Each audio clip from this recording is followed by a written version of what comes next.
Good morning, good morning. It's time for your daily dose of Dove.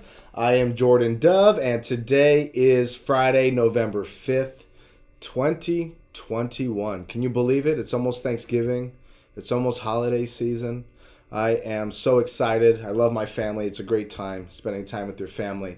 Did want to make an announcement. When I wear a jacket, I'm going to wear this Dove lapel pin to honor my dad, who recently passed on September 3rd of 2021. He was in the ICU for 33 days battling COVID pneumonia, and he lost his battle. We didn't get to see him for the first 20 days. The protocols are very interesting. It was a very unfortunate process, and my thoughts go out to anybody who is having to deal with that or have dealt with that, okay? But the Dove lapel pen is for my dad, so he'll be with us. Dad, I miss you. I love you. But let's get on with today's topics. First, we're going to talk about the bond yields. We're down today. We're down. That's good. The 10-year, 1.47%. Down. That's good. That is good for mortgage interest rates. 30-year fixed sitting at a national average of 3.12%. And the 15-year fixed, 2.52%.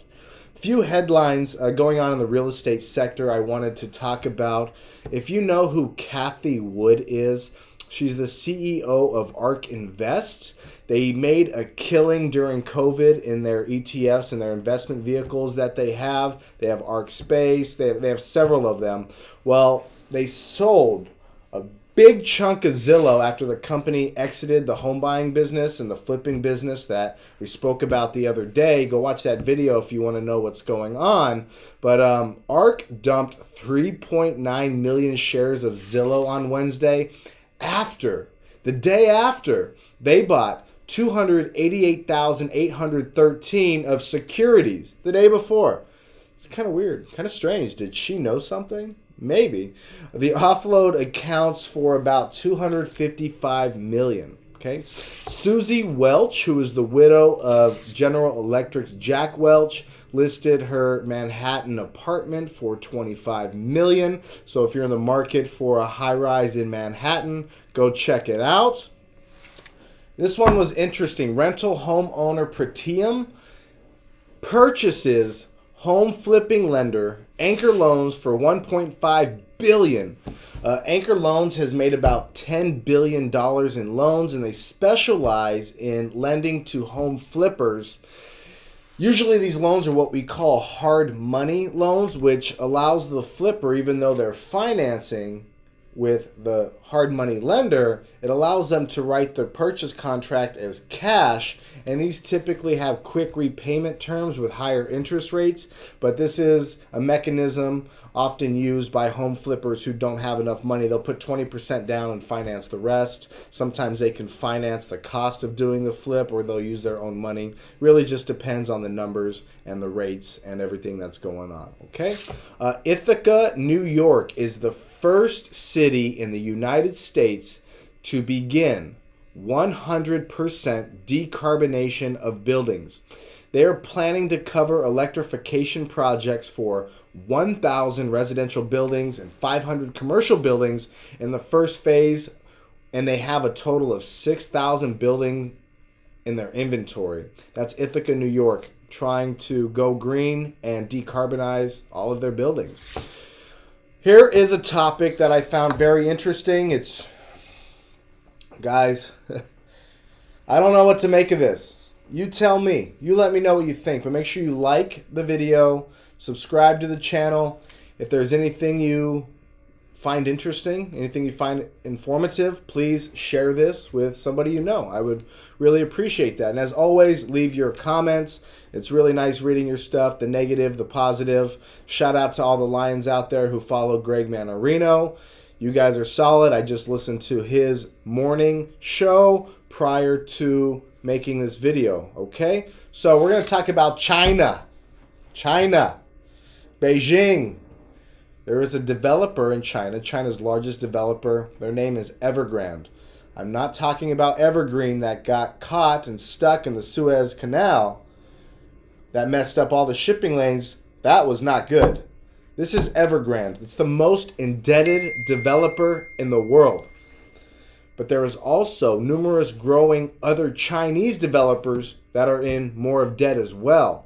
And debt is fine. Don't get me wrong. Debt is good. You can use debt to grow your business, create cash flow, pay off the debt. That's great. But debt is not good when it's dead debt or bad debt and it's not being paid. Like the Yango Group in China, who is now offering $25 in cash right now and $1,000 of new notes in exchange for each $1,000 U.S. bond for 2 tranches that are due next year in 2022 and one that matures a year later. They're doing this to avoid a payment default.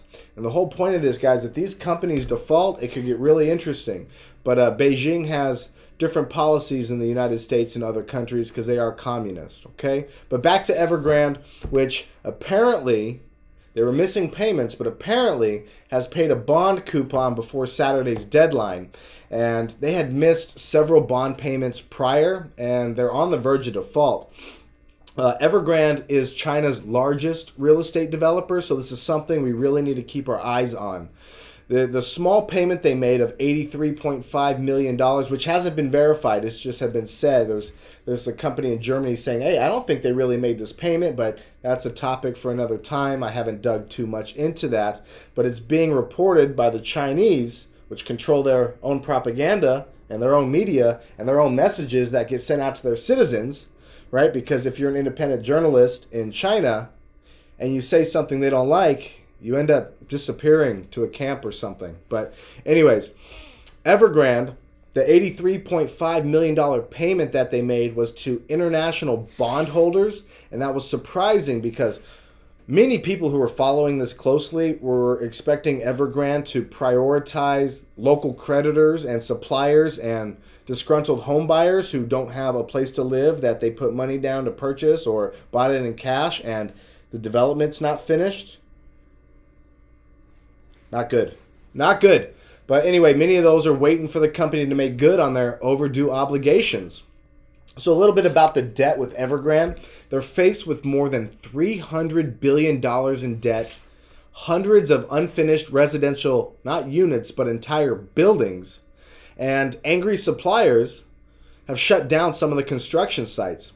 The company has started to pay overdue bills by handing over unfinished properties, and it has even asked some of their employees to lend the company money. $300 billion in debt, asking for employees to lend them money so they can try to get out of this. But what does that mean, okay? Well, currently Beijing, as you know, is the Communist Chinese Party, or CCP. They're trying to tame real estate prices by readdressing the rising price of homes, okay? They've tried to address this before, but prices kept going up. Now they're trying to cap it. The government has apparently been trying to teach a lesson to these developers who borrowed heavily in recent years to build more properties and finance their investments in other businesses, such as professional soccer clubs and electrical vehicles. I don't know what Elon Musk has to say about that, but we're going to talk about him next week. And is Elon Musk going to become a home builder himself? It looks like he's building an ecosystem to do it, but we're going to talk about that next week, okay? But for Evergrande, should it default, that carries a lot of risks.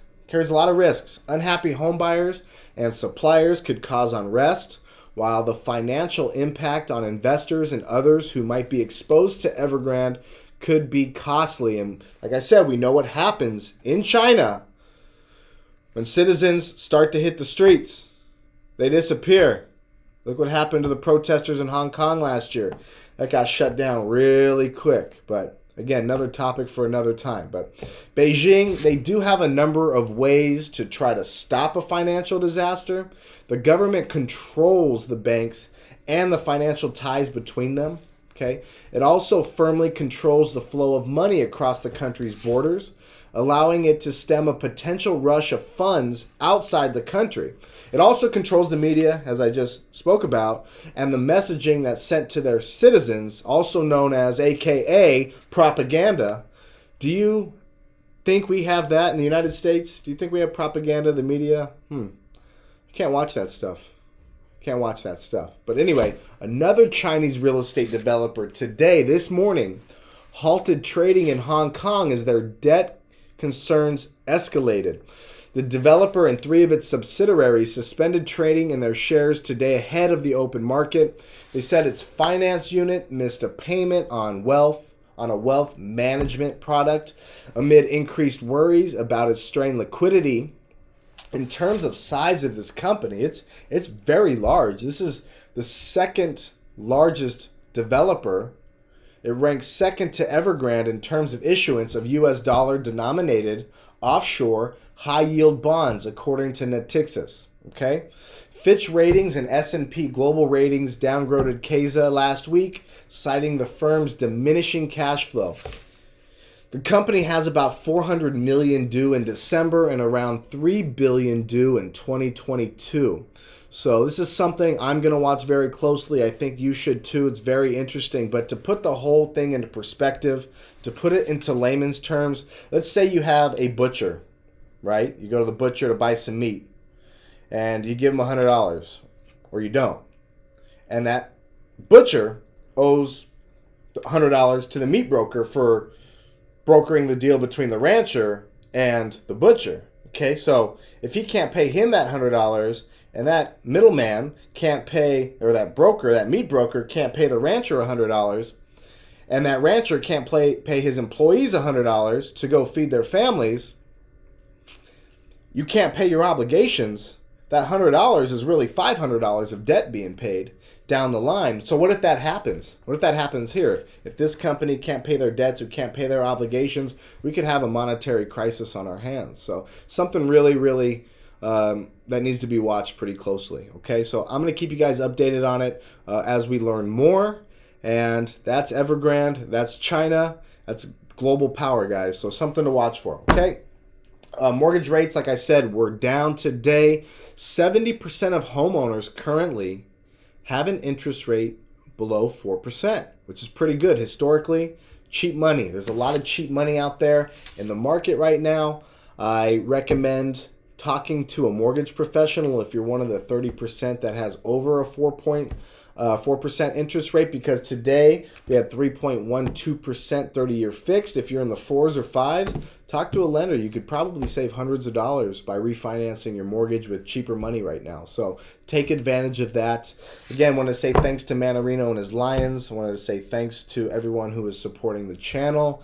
You guys have been so excellent. So many of you have requested the books. Hope you've had a chance to read it. Some of you have actually asked about mailing my hard copy of my books to you, and I have some in the mail for you guys who requested hard copies.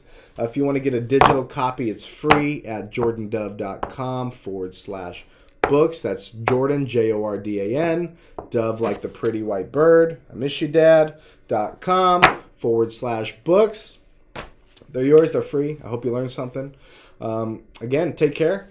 I'll talk to you guys on Monday. Have a great weekend. We're going to do this Monday through Friday and the occasional weekend show.